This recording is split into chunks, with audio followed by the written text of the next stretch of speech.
So, former China Agriculture Minister Tang Renjian, I don't know if I got the pronunciation very well, but I will leave it in subtitle.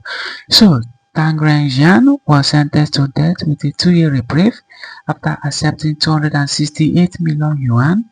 Of course, that is roughly about 38 million US dollar in bribes from 2007 to 2024. So Tang Renjian was a top official in China, of course. He used to run the country's agricultural and rural affairs. So he helped people decide how farms and crops and rural areas were managed. So think of him like a principal of a giant school, except the school is all the farms and countryside in big country. So from the year 2007 to 2024, that is roughly 17 years, Tang used his position to help people win contracts, get jobs, and of course, do business. So, and in return, he took bribes. He got huge amounts of money and gifts. We are talking about 268 million yuan. That's a lot of money. That is roughly 38 million US dollar in bribes. So imagine taking 38 million dollars worth of candy from the jar. That's a lot of candy, body.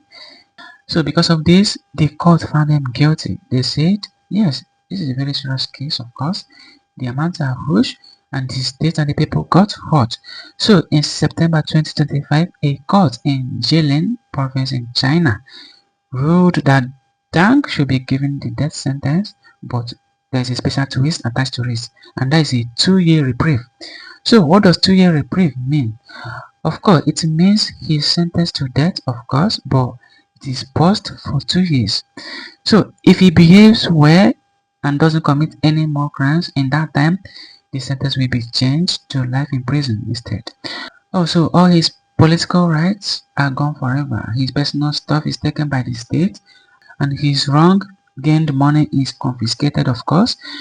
So this case sends a message to the rest of top officials in China.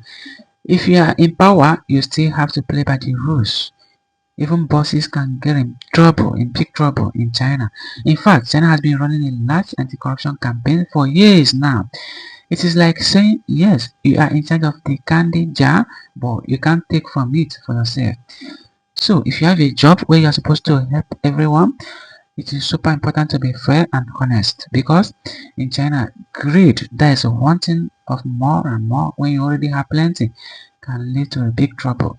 And of course, in China, when powerful people break the rules, the consequences can be very huge, like life behind bars. Even someone very powerful isn't above the rules in China.